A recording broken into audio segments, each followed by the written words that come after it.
This was just a continuation of a witch hunt. Ο Ντόναλντ Τραμπ, λίγες ώρες μετά την αγωγή που κατέθεσε η Γενική Εισαγγελέας της Νέας Υόρκης σε βάρος του, κατηγορώντας τον για απάτη μαμούθ ύψους $250 εκατομμυρίων, βγαίνει στην αντεπίθεση. She campaigned on it 4 years ago. It was a vicious campaign and she just talked about Trump and we're going to indict him, we're going to get him. She knew nothing about me. Η γυναίκα στην οποία αναφέρεται είναι η εισαγγελέας της Νέας Υόρκης, η κατηγορία που απευθύνει στον Ντόναλντ Τραμπ είναι ευθεία. Claiming you have money that you do not have does not amount to the art of the deal. It's the art of the steal.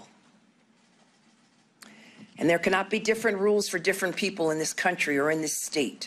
Από την εισαγγελική έρευνα που διήρκησε 3 χρόνια, προέκυψε πως ο Ντόναλντ Τραμπ δήλωνε φουσκωμένες τιμές ακινήτων για να έχει πρόσβαση σε τραπεζικό δανεισμό και να μπορεί να διαπραγματεύεται από θέση ισχύως. Donald Trump engaged in years of illegal conduct to inflate his net worth, to deceive banks and the people of the great state of New York. Η συζήτηση της επόμενης μέρας αφορά στις επιπτώσεις και σε πολιτικό επίπεδο αναφορικά με την πρόθεση του Ντόναλντ Τραμπ να διεκδικήσει ξανά την Προεδρία των Ηνωμένων Πολιτειών το 2024. Even though that some Republicans are running to Trump's defense, there's no doubt that this is definitely not what Republicans want or need to be talking about. They were demeaning me, constantly, these people. There's something wrong with them.